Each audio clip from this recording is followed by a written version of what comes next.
ನಮ್ಮಲ್ಲಿ 15,000 ಹುದ್ದೆಗಳು ಖಾಲಿ ಇದೆ ಅಪ್ರಾಕ್ಸಿಮೇಟ್ಲಿ.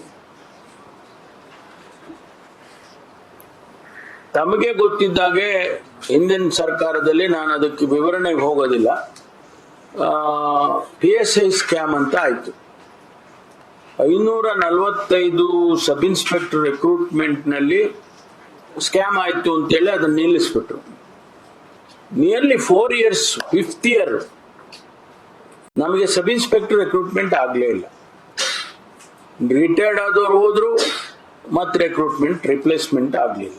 ಖಾಲಿ ಹುದ್ದೆ ಇತ್ತು, ರಿಕ್ರೂಟ್ಮೆಂಟ್ ಆಗಲಿಲ್ಲ. ಸಾವಿರಾರು ಹುದ್ದೆಗಳು ಖಾಲಿ ಉಳ್ಕೊಂಡು ನಮಗೆ ಸ್ಟೇಷನ್ಗಳಲ್ಲಿ ಸಬ್ ಇನ್ಸ್ಪೆಕ್ಟರ್ಗಳು ಇಲ್ದಂಗೆ ಆಗೋದು.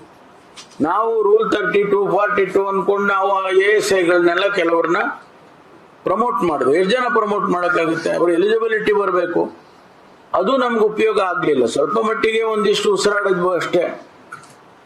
ಹೀಗಾಗಿ ನಮ್ಮ ಸರ್ಕಾರ ಬಂದ ಮೇಲೆ ಆ 545 ರಿಕ್ರೂಟ್ಮೆಂಟ್ ಅನ್ನ ಬಗೆಹರಿಸಿ, ಸಂಪೂರ್ಣ ಬಗೆಹರಿದಿಲ್ಲ, ಆದ್ರೆ ರಿಕ್ರೂಟ್ಮೆಂಟ್ ಮಾಡಿ ಅವರಿಗೆ ಟ್ರೈನಿಂಗ್ ಕಳಿಸಿ, ಈಗ ಬಹುಶಃ 7-8 ತಿಂಗಳಾಯ್ತು.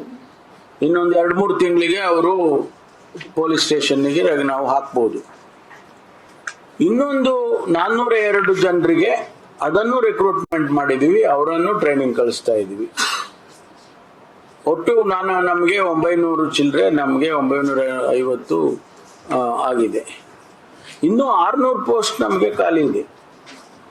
ಅದನ್ನು ಕೂಡ ಈಗಾಗಲೇ ಸರ್ಕಾರಕ್ಕೆ ನಾವು FD ಬರ್ಕೊಂಡಿದೀವಿ. ಅದು ಕ್ಲಿಯರ್ ಆದ ತಕ್ಷಣ ನೋಟಿಫೈ ಮಾಡ್ತೀವಿ.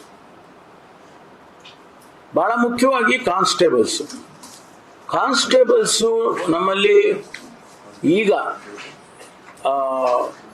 ಹೆಚ್ಚು ಕಡಿಮೆ 4,500 FD ಅವರು ಕ್ಲಿಯರ್ ಮಾಡಿದರೆ ನೋಟಿಫಿಕೇಶನ್ ಮಾಡಬೇಕು. ಇಷ್ಟೊತ್ತಿಗೆ ಆಗ್ಬೇಕಾಗಿತ್ತು. ಆದ್ರೆ ಒಳ ಮೀಸಲಾತಿ ಅಂತ ಹೇಳಿ ಸರ್ಕಾರದ ಎಲ್ಲ ರಿಕ್ರೂಟ್ಮೆಂಟ್ ಅನ್ನು ನಿಲ್ಲಿಸಿದೆ.